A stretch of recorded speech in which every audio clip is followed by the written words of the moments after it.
Sandrine, avec À nos amours, qu'est-ce qui revient le plus vite en mémoire? Ce qui revient tout de suite, c'est la scène de la fossette. Quand on parle d'À nos amours, c'est ça. C'est évidemment le lien avec Maurice, le lien avec le père, parce que finalement ce film raconte ça. C'est cette quête comme ça, cette recherche, passer de bras en bras, et en fait, je crois qu'elle recherche son père à travers les hommes. Donc voilà, c'est le lien direct avec le père. T'en as plus qu'une. Elle est partie quand, l'autre? Non? T'avais deux fossettes avant. Ouais, j'en avais deux, je sais. Et pourquoi l'autre, elle est plus là? Je sais pas. Elle en avait marre, elle aussi. Ouais. Elle est partie. Tu te rends compte, regarde, on vit avec quelqu'un tous les jours, je m'en étais même pas rendu compte. Enfin, t'as pas t'en faire, hein. Avec celle qui reste, t'es ratiche, comme tu dis, t'es ratiche. Ouais. Tu t'en sortiras. Est-ce que vous aviez un regard sur Piala, parce que vous étiez quasiment, enfin presque encore adolescente, est-ce que vous aviez un regard sur cet homme? Alors c'est vrai que Piala, pour moi, restera... c'est bien sûr un metteur en scène, mais avant tout, c'est quelqu'un qui fait vraiment partie de ma vie. C'est quelqu'un qui fait partie de ma famille, je dirais. Et je l'ai vu comme ça pendant tout le tournage, pendant même un peu Police.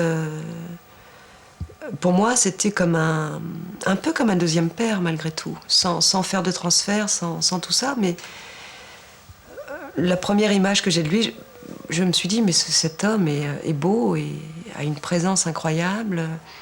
Ensuite, on a eu une relation, effectivement, père-fille. Il me ramenait chez mes parents. Il avait un lien très fort avec mon père.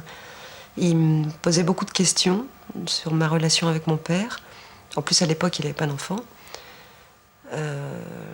Il était tellement protecteur, tellement... Sur le tournage... Il était vraiment à mes petits soins, quoi. Comme un papa, vraiment. Donc il m'a formée, il m'a vraiment formée dans ce métier, mais comme on forme un enfant à la vie, quoi. Et vous saviez qu'il allait être votre partenaire aussi? Ou c'est quelque chose qui est arrivé en cours de route? C'est arrivé en cours de route, parce qu'au départ, le père mourait. Il prenait tellement goût à jouer qu'il ne savait pas s'il allait le faire mourir ou pas. Donc il était encore dans ce... Il ne savait pas. Donc il a demandé à Besnéard de dire, au lieu de dire « papa est mort », de dire « papa est parti ». Et moi, je mâchais un chewing-gum juste avant la prise. Il m'a dit « garde ce chewing-gum, tu te retourneras, tu feras une bulle ». Et parce qu'il voulait pas... Il voulait que ça reste ouvert. Et il revient dans le film comme un revenant, d'ailleurs, à la scène du repas, la fameuse scène du repas, il revient comme un fantôme, enfin comme celui qu'on n'attend pas, celui qu'on ne veut même plus revoir, à la limite, oui. Absolument, ça c'était pas prévu non plus. On a commencé à tourner, il y avait 2 portes. Il est passé de l'autre côté, personne n'a rien vu, c'est assez étonnant. Il est allé enfiler un imperméable et il est repassé de l'autre côté. Et la caméra tournait toujours. On s'est dit bon... cela dit, on était un peu habitués à ce qu'il y ait des petites surprises comme ça. Mais là, c'est vrai que c'était un peu particulier. Et tout le monde a joué le jeu, quoi. On savait tous qu'il fallait continuer. En même temps, on ne savait pas très bien sur quoi, parce qu'on n'avait pas vraiment de texte sur lequel s'appuyer, quoi. Donc c'était lui le meneur, quoi. Et il fallait faire en fonction de lui. Romain, celui qui a les grands pieds. Oh. Tu l'as fait, celui-là. Si tu lui racontes, faut pas lui foutre la paix. Des conneries, comme il y en a T'as pas changé les serrures? Non, je sais. Heureusement, sans ça, j'aurais été obligé de faire venir le serrurier. Tu peux entrer, là? Tiens, voilà c'est la salle à manger. Bonjour. Ah, excusez-moi, je sais pas qu'il y avait tout ce beau monde. 18 mètres 50, là, parce que tu vois, là, ça s'ouvre complètement en entier. Excuse-moi, là, on est en fin de bail, je peux visiter Adrien, mais on va pas rester longtemps. Vous dérangez pas pour nous. Suzanne vous aime beaucoup. Oh oui. Mais elle aime tout le monde, Suzanne. Non, je crois pas. Mais si. Elle m'aimerait surtout mort. Les gens qu'on aime beaucoup, on voudrait toujours qu'ils soient morts. pas une fille, je pense pas qu'elle pense ça de son père. Enfin.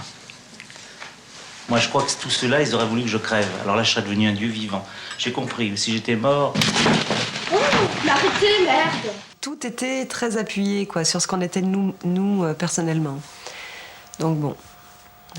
Et puis la gifle d'Evelyn Kerr, ça l'a pas mal refroidi, ça, parce que ça non plus, c'était pas prévu. Elle a bien pigé le côté improvisation, puisqu'elle est sortie de son rôle. Ah, mais elle sortait souvent de son rôle, Evelyn. Hein. Elle avait un truc comme ça qui n'était absolument pas contrôlé. Enfin, elle avait besoin de frapper, Evelyn, parce qu'elle m'a fait le coup. Elle m'a frappé hors champ. Mais c'est vrai qu'en même temps, elle avait raison, parce qu'il était... En même temps, il était très énervant, quoi, à essayer de titiller tout le monde comme ça. Et ça fait drôle quand on revoit ça 20 ans après, parce qu'on se dit... sur le moment, on croit que c'est normal. Et puis en même temps, il y a quand même... les gens se laissent faire. Parce qu'ils manipulent tout le monde le sait. Et tout le monde se laisse faire. C'est un drôle de truc, quand même. Le pouvoir de l'argent. N'est-ce pas, mademoiselle Suzanne? T'es comme eux? Non, mais... Non, mais là, en ce moment, qui a raison, eux ou moi? Où tu es? Mais elle n'a pas choisi. Ah. Pourquoi? Où tu es, toi? Moi, je suis là. Elle est avec moi. Elle est avec toi? Ben, quand elle vient me voir, je lui demande rien, moi. Elle est avec qui quand elle vient me voir? Tu vas le voir et tu me l'as jamais dit. T'es là un jour, hein? Je suis avec personne, je suis avec moi-même. Enfin, je suis là quand même. Est-ce que vous aviez le sentiment que Piala cherchait en tournant, que le film se cherchait en se faisant, enfin qu'il avait besoin comme ça de temps pour trouver la scène à chaque fois? Ou est-ce que ça ressemblait à un film traditionnel? Ah non, ça ressemblait pas à un film traditionnel. On savait pas toujours ce qu'on allait faire. Alors ça dépendait des fois. Des fois, on tournait ce qui était écrit. Ça allait même assez vite, parce qu'en plus, il faisait des plans séquences. Donc, toutes les scènes de conflit avec la mère, avec le frère, tout ça, par contre, était très écrit. Donc ça se tournait assez facilement, assez vite. Il y avait juste des installations de caméra qui prenaient un peu de temps, parce que c'est vrai que c'était quand même de très longs plans séquences. Je me souviens de ce plan où le frère me tape, où je sais plus, ça part dans le salon, ça retourne dans le couloir, ça revient. Enfin, c'était pas évident à mettre en place. Mais une fois que c'était parti, hop, ça se faisait très... Et puis c'était des scènes très physiques aussi, donc on faisait 3-4 prises et puis c'était bon, quoi. On donnait tellement. Mais le reste, il se nourrissait il s'imprégnait de tout ce qu'on pouvait lui raconter. Par exemple, la fin du film, la toute fin, c'est moi, Sandrine, qui partais à San Diego avec mon fiancé. Et c'est lui qui m'a payé le voyage. Et il était tellement content que je puisse partir à l'étranger. C'était mon premier voyage.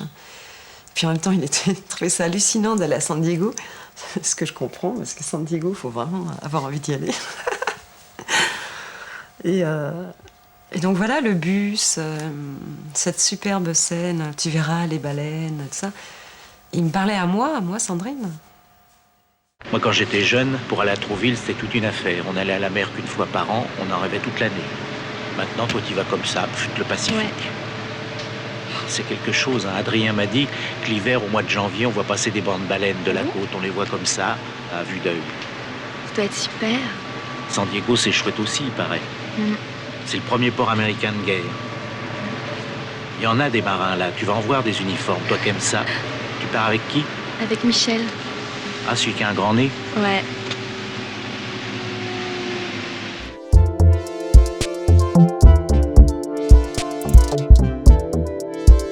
Thank you.